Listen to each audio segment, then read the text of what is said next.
All right, welcome to a new series I'm doing. I'm going to be starting the CyclingTom podcast. Our guest is Cam Nicholls. He's a YouTuber, like cycling YouTuber from Australia, and I've luckily been able to get him on, and we're going to be calling with him shortly. Last night and this morning I was watching just now actually, I just finished an indoor trainer session. I watched your one where you're trying to do it behind the car. Just missed out. Yeah, that was just yesterday I filmed that. Yeah, it's like so you just filmed it yesterday and edited it yesterday. Yeah, so lots of my videos I like try to do them as soon as possible. So I'll go and have the idea. I have a whole bunch of ideas written down in like a notebook, and then I write scripts for them. Yeah. And then I write the scripts probably the night before, 2 nights before, and then I'll get it all planned, and I'll film in the morning, edit in the afternoon, and post in the evening. Yeah, wow. Big day. Yeah, it is a big day every time I do it. Yeah. And who helps you with your filming? Well, obviously we're in lockdown at the moment, so the only person I've got is my girlfriend, but she's doing quite a good job, to be fair. Yeah, absolutely. Very impressed. Yeah. My wife won't film me. No chance in hell. Yeah, it took a while for her to get like comfortable with the camera and stuff, because obviously you don't want to get too upset with them when they don't know what they're doing. But before that, like for my 100k an hour video, I've got to make, because I went to New Zealand Film School last year and studied there for a year. Oh, did you? Wow. Yeah, so I went there, and then I've got a few contacts there. So I've got a guy, Sophia, who comes up from Wellington, which is about an hour and a half drive from where I live. Yeah, okay. And then he comes up and he's really, really cinematic, and he does all those really professional shots with all the drone stuff. That's handy to have him. Yeah, so he comes up and he does all that type of stuff. And then I got another guy, because I'm from Masterton, which is to be an hour and a half out of Wellington. And I got another guy from Masterton who's really good, but he's quite busy most of the time. But yeah, he comes out and does a few. Yeah, okay. Yeah, so I've got 2 guys that are really, really handy to have, because it's super hard to film by yourself when you're trying to do a video like that. Oh, it's impossible. Yeah, I do all my videos by myself, and I know at times I really struggle to get the right shots and all that kind of stuff. So I've even tried droning myself while riding. That was an interesting one. Yeah, I thought I would be able to do that, because I got the new DJI Mavic Mini. But yeah, it hasn't got the follow me feature, so I haven't even tried to do it while I'm riding. I think I'll probably crash. Yeah, it's crazy. So this is obviously the first episode of my CyclingTom podcast. So this is it Cam Nicholls? Nicholls, Cam Nicholls. Nicholls? Yeah, Nicholls. So if you want to just give yourself a little bit of an introduction to my audience, I bet some of them are probably already subscribed to you. But yeah, if you want to give yourself a little bit of an introduction now. Yeah, if they haven't, they're more than welcome to. I've actually just subscribed to your channel. I just realised that I've been watching quite a lot of your videos over the years, and I've never actually subscribed. But you did the call out in your last video at the very end, so I've just hit that subscribe button. But look, I'm an Aussie, 38 years of age, married with two young girls, 6 and 9 they are. I took up road cycling about 10 years ago, and fell in love with it just via triathlon, and somehow found my way into making videos probably about 2 years ago via an online cycling marketplace that I started probably a year or two prior to that, called Bike Chaser. It's a buy and sell marketplace, which I've now subsequently sold, but that was kind of like my pathway into content creation. And now I ride bikes for fun. I race them, but at an amateur level, not nearly at your level, but I do it for fun, and I really enjoy making videos. So I've pretty much in the last 6 to 12 months gone full time on, I'd call it cycling video content creation, which is a combination of YouTube. But as you would know, you don't really make much money through YouTube, through the advertising revenue, and affiliate marketing in cycling doesn't really exist. Like people talk about, you can make money through affiliates. You can if you're talking about cameras and computers and things like that, but in cycling it doesn't really exist. So right. What I did is I became a road cycling coach myself, and I created an online course for intermediate road cyclists called the Up Level Road Cycling Course, and I've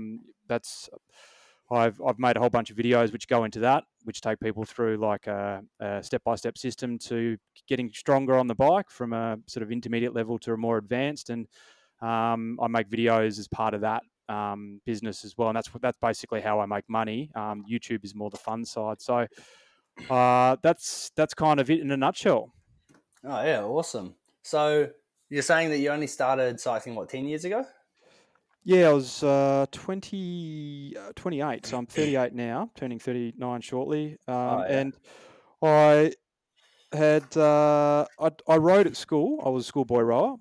Yeah. And that's how I sort of got into the endurance sports. But then, as you do, you get out of school, you party, you travel, you party a bit more, and you get over partying. And I'm like, oh, I need to take my mind away from going out to pubs on the weekends. What can I do? Signed up Yeah. to some triathlons and realised running and swimming was crap, and cycling was awesome. And it's just I was stuck with cycling. Yeah. I was pretty similar because I lived in Wellington and grew up in Wellington and moved up. I only moved up here when I was about 15 years old. So I was all about triathlon being by the ocean. And I did triathlon from about 13 until I moved. And then I came over here and I just played a little bit of basketball to try and meet some people in the neighborhood. And I dislocated my kneecap, so I couldn't run. So I stopped running, and then that's when that's when I went to do my first cycle race, and then from there on, it's just been all cycling. I've never looked back to triathlon. It's amazing how many people have gotten into cycling because of an injury. It's actually really. It's if there was a percentage, it would have to be over half, I reckon. At least Yeah, people that, particularly people in their sort of later stages of life, like late 20s, 30s, and even 40s, they get an injury, they have to start cycling, and then they absolutely fall in love with cycling. A little bit different for you because that happened in your teens, but yeah, yeah. yeah. Because that's basically just what happened to me. But yeah, obviously I'm quite young, so I never had the opportunity to really get back into to triathlon because it was either because my physio just said, just keep riding because it's low impact. You can keep going swimming, but swimming's just boring. So yeah, Absolutely. I just stepped into the cycling. I really found a really good club. We've got a really good club here in Masterton, and they're quite. We had a few young guys, but most of them are in the masters grades. But they're really really nice. Love to have me along, and then it's just been up through all the grades ever since. So the team that you ride with now, is that the equivalent of, say, a national road series team in Australia? Is that the kind of the same level in New Zealand, or is it a bit Yeah, higher? no, it's probably not as high. I think Right. we don't really have a series like that in New Zealand. We've got the Dynamo series, which wouldn't be as high as in the like your series over there. But then we've got obviously the big races like New Zealand Cycle Classic and Tour of Southland and stuff, which are quite big races. Yes. Yeah, so our team's only just started, Team Couplands, which is quite a big bakery down the South Island, but it's not a massive bakery in the North Island. So we do our A race is obviously Tour of Southland to try and promote the brand down there. So we're only a year in, but I'm pretty sure the manager is looking like if we can continue this on for another year because we had a pretty decent year. We probably want to come over to Australia and start doing a few of those big races over there. Yeah. Okay. So how would you guys go against a Bridge Lane or an Inform or something like that? Would you be competitive or? Yeah, well, we did Cycle Classic in Bridge Lane, and they all came over here. And one of our guys, we've got Nick Kurgzer, who's the Oceania Kilo champion, and he's our sprinter. Yes. So he's bloody good. And I think the second stage of Cycle Classic, he got second. It was Campbell Stewart first, him second. I think Plowright got third. Yeah. Okay. Wow. So you're Yeah, right up so there. we've got a few decent guys on our team. We've got quite a young team, but yeah, some good experience there. Interesting. So how many teams in New Zealand at that level? Like, in Australia, NRS teams, there's probably, 10 to 15 or something like that. What would it be Yeah, in New Zealand? there's not too many like established teams here. There's obviously Team Skoda, which is only for really like under 23 like and under, and they've been here for years. They've like had a few name changes, but yeah, they've been like the number one team that's been around. And then that's what we've tried to establish another team because there's not that many. There used to be Blinds Direct, but that shut down. And then but there's not that many like big teams. So we're No. trying to establish another team for that because lots of the teams that come to Southland are only there just for Southland. Yes. And then all the teams that come for Cycle Classic, they come like from Australia and Asia and stuff. We've only got a handful of teams. Oh, and there's SBS Bank, which used to be L&M Racing, and they've been around for a while. So there's probably about 3 or 4. Yeah. Okay. Probably not a good time to be creating a new team anyway in the current No, it's situation, unfortunately. not the. Oh, and then obviously, have you heard of Black Spoke? That's our new Conti team that's just been released in New Zealand. No. Yeah, so they just released the old rugby team, the Blues. Their old founder, I think he was one of the old team owners. He's sponsored a team for 3 years in New Zealand to go Conti, and they just started this year. Big release, like got Pinarellos, and obviously the coronavirus has not been helping with their season. No, absolutely not. It's devastating a few, unfortunately. Yeah. So yeah, so that's probably the biggest team in New Zealand now. They've really stepped up, and they've got lots of our like big national champions, like ex track riders and stuff. They're all in there. Yeah, okay. Yeah, so I think they were meant to be doing lots of the season in Asia and America, but before they did what's the stage race? They did Sun Tour. Oh, yep. Yeah, In they Melbourne. got they did Sun Tour, and they got a few guys in the top 10 up there. What's that real long climb, the 30K one? Yeah, Arthur's Seat. Yeah, they did Oh, that one, and no, that's not the real long one. That's the real steep one. oh no, it's like that 30K long climb. I can't remember. Yeah, but Did they go up Hotham or Buffalo or something like that? Did they that year? yeah, I can't remember. That's the only 30-kilometre climbs around Victoria. Yeah, and then they a few of them did quite well at that. But yeah, that's basically us because I was meant to be going to America for I think 5 months. Yeah, right. Because the season pretty much has ended now in New Zealand. So I was meant to be going over there racing for a team called New England Devo, and based out of Boston. Wow, that would have been an experience. Yeah, I was going to be doing that. They're really into their crit racing in America, so obviously Yes. I'm quite into my flat riding. I'm not much of a climber, so I was like, yeah, that sounds like me. So I'll go over there. So I was meant to be doing these like two 11-day crit series, one in June and one in July, and you just do a crit every day for 11 days. Every day for 11 days. Yeah. That is a lot of high intensity. Yeah, it's a lot. And they've got like pit lanes and stuff, and I think everyone crashes at least once or twice. It's pretty intense. Oh, you'd have to, for sure. Yeah. But fatigue. yeah, After the first few days, it'd be fatigue. Exactly. Wouldn't be concentrating. Yeah, my mate did it last year, and he's a good sprinter. Like, he can get up to like 1400 watts, but he's not like a natural sprinter. He's still quite lean and can climb quite well. Right. So in the first 5 days, the big sprinters dominate everyone, and then coming into those last 5 days, though, they're all cooked. So by the time he gets to there, he actually won two of the stages of the I think it was the Intelligentsia Tour, which is one of them in July. Interesting. Yeah, so it's an interesting dynamic that I was interested in having a go at in those last few days because obviously I have a bit of endurance behind me. Oh well, maybe next year. Yeah, have you got any races that you were meant to be doing? No, look, when you have kids and a wife who also has a full-time job and also has a full-time hobby, being she does triathlon herself, took it up about 6 to 12 months ago and is right into it. Having time to dedicate to training properly is it's pretty difficult, especially when as you know, content creation and YouTube and videos takes up a fair bit of time as well. Yeah. So I sort of typically target one big race a year, and in the lead up or either side of that race, I'll do some other races, of B and C races. So my A race this year was the Melbourne to Warrnambool. I think I've lost you. Which was in February, which is the biggest. Yeah. I think it's the second biggest or second oldest one-day bike race in the world. So 267 kilometers. Unfortunately, I crashed out of that after all that training in the heat of the Sunshine Coast. I neglected how hot it would be during the lead up. So the 10 weeks leading in was the summer here, and the days in the Sunshine Coast in Australia, we're talking like the days aren't really hot. Like in Melbourne, it can be, in Australia, you can get 40, 45 degree days. It doesn't get that hot here in terms of temperature, but combine 35 with 80% humidity and it feels like 50 degrees. And it's hot. It's hot by, the sun's out blaring on your back by 7:30, but you need to go do a 5 or 6 hour ride to train for that. So the training I think took it out of me, but also I was ready for the event day. And unfortunately, about 100 and I think it was 120 kilometers in or something like that. I braked heavily in front of a pile up. Someone went into the rear of my bike, and bent my derailleur, my hanger, buckled my wheel. I was still able to ride for a bit. Then I got a flat on the side of the road, and the SRAM support vehicles had run out of 11-speed wheels. Oh yeah, so a few people must have had a puncture.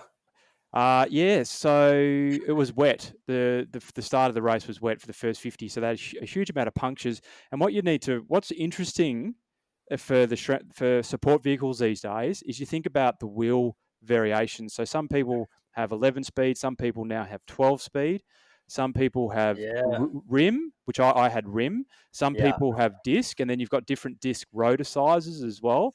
So there's all these variations that come into play as well. So yeah, they ran out of wheels real quick, and I ended up sitting on the side of the road for half an hour waiting for the sad wagon. It was really, Oh god, that's really terrible. a disappointing day for me, because also logistically, just to get there to do all that training for it.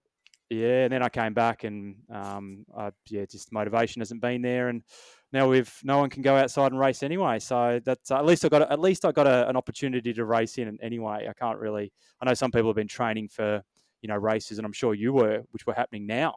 You can't do them. Yeah, yeah. Like I was the day that New Zealand got shut down and all of our borders closed was the day I was meant to be leaving. Oh, you're joking me! Wow, Yeah. to the So yeah, US. luckily I'd called it off. I think a week prior, but literally the day the border closed was the day my flight was meant to be heading out to Boston. Oh wow, Yeah, so that was pretty wow. devastating. But that is what it is. Obviously, I'm in a much better place being in New Zealand than over in America at the moment. Oh, absolutely, and I'm sure your girlfriend was happy about that. Yeah, I think most of my family and everyone was quite happy that I didn't end up going over there. No, of course. Well, that's it. Exactly right. I mean, there's Mm, two schools of thought. yeah. Is one that you going over and then it happening, and Mm. then yeah. So that's Yeah, because there great. was a few weeks there. There was emails back and forth with the team, like, is it going to happen? Are the race is going to be on? And it was really up in the air for ages before we pulled the pin. Oh well, you're fortunate. Yeah, very fortunate not have been over there. They actually got the COVID because of travel. Yeah, absolutely. Yeah. I saw your recent video. You jumped on Zwift as well because obviously I've never jumped on. I thought it'd be a good time now that we're stuck at home all the time. So I jumped on Zwift, had a race. How did your race go? So I was actually I didn't finish that video. I got about halfway through yours before we Yeah. jumped on this call. Because, as I said, I was watching a few of your videos before we jumped on. Yeah, my Yeah. race was well, it was a bit of a cock up initially because I was on a free trial of Zwift, and I had a really busy week content wise last week, and somehow just jumped on. Didn't realize my trial had expired, and because I was just clicking quickly just to get through to jump on, because I'd set up all the cameras as well as filming it. When you're Yeah. doing content, you do things on rapid fire. So I got through warming up for the race, and then the race took off, and my man was just there, wasn't even moving. And I realised that my free trial had expired, but Zwift still enables you to go through. I don't know; it's obviously some ploy to really tease Yeah. you with the subscription. So I quickly jumped out, paid my subscription, went back in, and I ended up doing one lap of Watobia. It was a small group it was an A field of Yeah. nine riders, so not many riders, and I finished third. So I think okay for my first attempt. But what I typically do in a race when I race criteriums here in Australia, I'm not a sprinter, but my 1 to 3 minute power is pretty good, or 1 to 5 minute power. So I'll wait for like a slingshot opportunity and try and ride off. And I tried to do that multiple times during the Zwift race, although there's probably not a slingshot as such, but I just try to ride off. And I've since learnt from the comments in the YouTube section that it's a bit of a silly thing to try and do. You Yeah. can't really ride off on people, and the drafting seems to be more pronounced. So there was that, and my gears weren't working It's properly, weird, and eh? it is weird. How did you go? How did you finish up? I Well, didn't see the I end. did. I did the crit, and it's. I've messaged a few people about it, and I was like, because I'm not a like an A like a really good A grade rider, but I can hold on to an A grade field. But I just seem to be doing no power compared to what I would normally do. Like on my power meter, I was like under 20 watts. But my comment section was telling me either my power meter, my trainer wasn't calibrated right, or they're saying it's something to do with the cooling and I need more fans. Because you're basically a car overheating inside, you're actually producing less power because all that power has been used to cool you down, which actually does make a bit of sense. That is interesting. I haven't heard that. I mean, Yeah, I know it's harder to do like say a 500 watt effort yeah, on the trainer versus on the road. It's easy to do it on the road. Same as like to do a FTP test, a 20-minute FTP test all out. You're going to get a mm. better number on the road than you are on the Oh, trainer. absolutely. It's just hard. You're locked in, and there's a Yeah, mental side to it. There's obviously a physiological side, which you've just mentioned there as well. So it yeah. is harder, But but I think, I found that as well. I found it harder to get the power up. I felt I was pedaling a lot harder than what the power was yeah, saying on Zwift. yeah, I agree because I think I averaged 266 watts for the 20 minutes. And obviously, I hadn't trained in about a week because I had to take all my stuff and move back. So I hadn't ridden in about a week. So it was a bit ambitious. But yeah, 266 for 20 when I can usually do about 315 to 320 for 20. So Yes, I was way off. So I was really confused. So I had a chat with my coach and stuff, and he's like, it's probably a combination of, firstly, you've never ridden on Zwift before. Your legs weren't there, like because of the training I hadn't been doing, and you just got to get used to it, really. absolutely, yeah. And I Mm. think there's a setting in Zwift which I looked at, which actually something to do with the pedal, the resistance on the pedal or something like that. It goes from 0 to 100%, and Yeah, you it's bet to like put trainer intensity, I think. yeah, you put on 50% is apparently where it needs to be, Oh according yeah, to well, that's what the people in the YouTube comments are saying. Doesn't yeah, necessarily mean that's true. yeah. I get so many of those as well. You must have so many comments. Yeah, it's Everyone seems to be a professional bike coach in our comment sections. yeah, it's well, look, it's funny. I think 95% of people that make comments they're really positive and they're good, Yeah, and I get along. I get along with a lot of people. I feel like I've got a relationship with some of the people in because of the comment section. But then, it's not even 5%. It's probably 1 or 2%. But yeah, and human nature to narrow in on the negativity. But there's certainly yeah. I had a guy leave a comment once. It was so bizarre. He told me I needed to straighten my bottom teeth and get Botox in my forehead, and like he was giving me full cosmetic tips. It was like it's just so extreme and unusual Yeah, what you get, but you just got it to is. what It I is do now funny. for a bit of fun Yeah, is I share them on my Instagram, and yeah. I've seen that. yeah, people enjoy having a laugh with me, so it gives me an Yeah, opportunity to. So because as you would know, with YouTube content creation, you can feel because it's so time consuming and you're in front of the computer a lot, you can get isolated, and yeah. sometimes those negative comments can get to you because of that Yeah. isolation. Yeah, that's what I was gonna say. It is a bit strange how you can get like 200 comments on a video, and two of them will be negative, and you'll remember those two. Yes, it's human Yeah, nature. you'll remember those too. It's so random to me when you get 190 really nice comments. Everyone's saying, "Oh, that was a really cool video. Enjoyed that." And then you'll get some guy who says 100k an hour isn't even fast downhill. I could do that on my mountain bike. And I was like, "Oh, really?" That's just a silly comment. That's not. He's not having No, a I go get at yeah. you personally or anything like No, that. I don't let them get to me. I really couldn't care less. If anything, I like having people comment on my videos because it helps get them on the For You page. That's it, and you're getting people's attention. That's the main thing. So when your Yeah, videos are getting exactly. 100,000 views, that's because people are enjoying watching them. YouTube is suggesting them and Yeah. promoting them because people like watching them. It's as simple as that. Yeah, no, it's been really good actually. I think I've had quite a good month. I think I've done over 200,000 views this month, which is probably my biggest month ever since I started.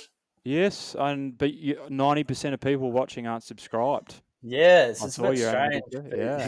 yeah, but it just is what it is. When you've got so many new viewers coming in, some people watch and be like, "Oh, this might just be one time." But then I think my last two videos have done over 10,000 as well. So I've obviously got a bit of people coming to watch me. So now I've just got to try and get them to subscribe because I really want to hit that 10k milestone. Absolutely. I think it's a bit of an art form on how you get people to subscribe because I think it's how you ask and when and where in the Yeah, video. And I still don't get me wrong, I haven't nailed it and I don't get it right all the time, but I think there's a real opportune time when you can ask people, but also at the same time it's a relationship after over a period of time as well. Like yeah. if they've just landed there and you've asked them to subscribe, they're probably not going to. But if they're watching your video for a third or fourth time and you're asking again, then they're probably going to. So you just got to keep Yeah, asking. Yeah, because I originally, when I started, I never used to ask because I used to think it was a bit cringy. And then someone told me, he's like, just give it a go. I think it might have been Cycling Maven actually when he was doing it because I met him in New Zealand. Oh, yep. And I think he's just like, you have to do it. Like, you have to do it. And I did it a few times and it really worked. So I was like, all right, I guess got to do it every video now. Just give it a go. Absolutely, and you can do it politely. You can say, Yeah. if you're getting value out of this video, consider Yeah. subscribing, rather Yeah. than these idiots that go smash the subscribe button. It's like, who smashes the subscribe button? It's a silly thing to say. Yeah, exactly. No, definitely. Especially with your videos as well, because you provide quite a lot of value, especially with your bike reviews, which is what I wanted to get onto next. How did you get into that? That was Bike Chaser. So, Yeah. as I mentioned, so I used to be in a corporate job, office desk job, and in 2017 I left that to go full time on a passion project, which was we started a cycling marketplace. When we say we, my brother-in-law and I. Probably it was a year and a half before I went full time on it, and I know you've got Bike Exchange in New Zealand. Yeah. But you don't. It's not very prevalent like it is in Australia. It's very No. prevalent, Bike Exchange. So it was a competitor to Bike Exchange. We knew nothing about what we were doing, but we gave it a crack, learned a lot. Ended up, as I said, selling that business. But part of that business was, one of the big challenges was driving traffic to the website, because you need lots of traffic to generate leads. Yeah. Because the bike shops would put up their products for sale. We were trying to generate leads for the bike shops, so they would pay us money, so they were getting value Yeah. out of it. And one of the key ways that you can drive traffic to your website is through keyword optimized content. And one of the best ways you can do that in cycling is through bike reviews, because a lot of people will, when they're researching a bike, whether it be $500 or $10,000, they'll type in that bike review into Google. And Absolutely. if you can write a good article, and what I mean by a good article, if someone, same as a video, right? Same as a video that you do. If you do a video and someone spends a lot of time on that video, YouTube will typically, provided the title's good and the thumbnail's good as well, it'll start promoting that video, because it knows when people land on your video that they're going to spend a bit of time, right? The same applies for Google when you write a good article. And if Google says, all right, when people type in specialized tarmac review into Google and they pick your article and they spend more time on your article than anyone else's article on the same topic, I'm going to put your article up the top, the first in the top. If you get in the top 3 spots on Google, you're going to get a lot of organic traffic, and that's lead converting traffic. So that's sort of why we did it. And that's in order to make people spend more time on your article. Guess what one of the best ways to do that is? Yeah, by making the videos. Making a video as well, so they can read and watch. So that's how I got into video, and that's why I started making bike review videos. Now I've just, it's become a bit of a thing that I do. People enjoy it. I don't know of many other channels where they do independent. They're not getting paid to do bike reviews. So the only challenge is getting access to the bikes. That's really I hard. remember in about 2016 when I started, I had the idea of making a whole nother channel called like Tom's Bike Reviews, but then I was like, how am I going to get all these bikes? Like, I don't understand how I'm going to get all these tie-in bikes and people to give them to me. So I gave up on that idea. Yeah, it's really challenging. And look, even when you can, I can show people now. I've got videos over 100,000, 200,000 views on the Giant Defy review to Giant, but it doesn't really seem to interest them. You know what I mean? Having said that, like Specialized, they're really good like that. I've done the Avenge review, a Tarmac review, a Roubaix review. This is when I was in Melbourne, because they've got a fleet of demo bikes, and their infrastructure is very much surrounding marketing, content creation. So they do cater for people and organisations that want to review their bikes, whereas some other bike brands like Giant don't really do that. Trek aren't really big enough in Australia, and the rest of them are. I'm talking from Australian perspective here, are through distributors. So there's not many head offices bike brands in Australia. They're all through distributors, so it just makes it hard to get access to bikes. Yeah, I do think that Specialized, they really know what they're doing, because I don't know who's running it, but they're really clever with their marketing. They're almost like the Red Bull version of the bike industry. They do some really clever out there things, and they know where there is value in social media, and they're really tapping into that. Absolutely. So they're really, really good with marketing. The other thing they're really good with, which I think people do underestimate, is they're actually really good with engineering. They spend a lot of money Yeah. in their engineering team. So like when they design and produce a bike, there is actually a big team behind that, and they're also very consistent with that. Unlike other bike brands, so every 3 years they'll do a new tarmac, like brand new design. Every 3 years they'll do a new Venge, whereas other like the giant TCR hasn't been it's basically been the same geometry, the same Yeah. bike for 5 years. Yeah. So they're really good with that, and as a result of that, I think it's a great combination. Really well made bikes, great marketing, and I still think the tarmac, the S-Works SL6 tarmac, out of all the bikes I've ridden, that's the best bike. Yeah, that's cool. How many bikes do you reckon you've reviewed now?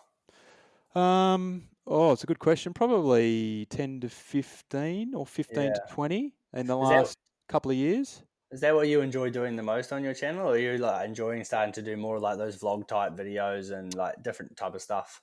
I enjoy making the vlog style videos the most because they're Yeah. just fun, and as you would know, there's an enjoyment in the editing process.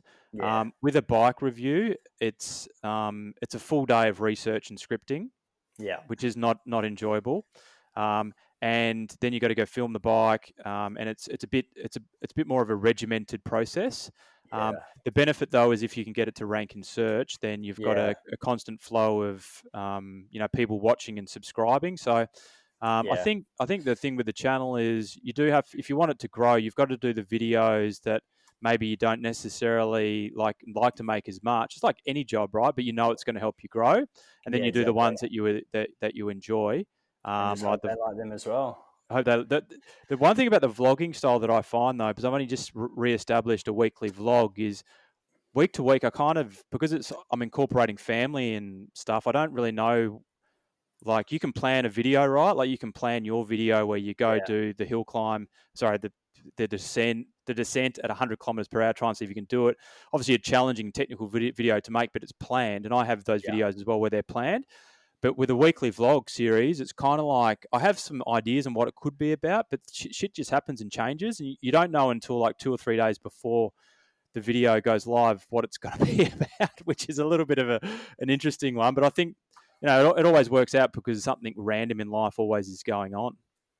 Yeah, sweet. And That's interesting. quite interesting. Yeah, because I did vlogs for ages, and then obviously, you probably know of Cam Jeffers as well. I started Yes. watching his ones, just started blowing up and blowing up, and just I was like, my videos aren't far off that, so I was like, I don't know, I'll give it a go. I know I can edit that good, and I know I can film that good. It's just getting, I guess, the like charismatic on camera and being like quite. I guess you have to be quite loud and like really get people to snap in on that first 30 seconds. And that's what Absolutely. You need to that's hook what them he in. does. Yeah, that's what he does really well. Is that first 30 seconds he just really hits you with everything that's happening, and then you watch the whole video.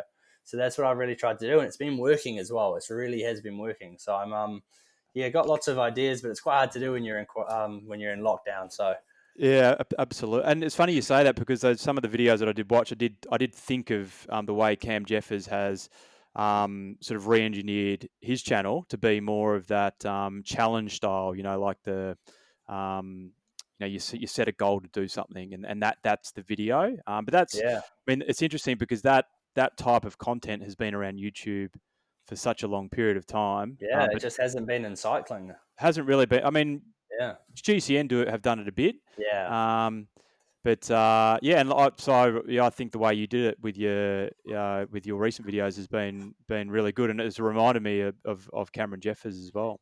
Yeah, exactly. Yeah, because I was actually meant to be going over to England and doing some few videos and stuff with him this month actually, but Oh, obviously that's all really? stopped. Yeah, because I've signed with Cycling Hub as well. That's like they look after like what is it, Jesper and then Cam and like quite a few other social media influencers over there Yeah, right. in the cycling realm. So yeah, I've signed with them, and Tim was meant to be. We were meant to be going over there because my coach is Steve Lampier. I don't know if you've heard of him.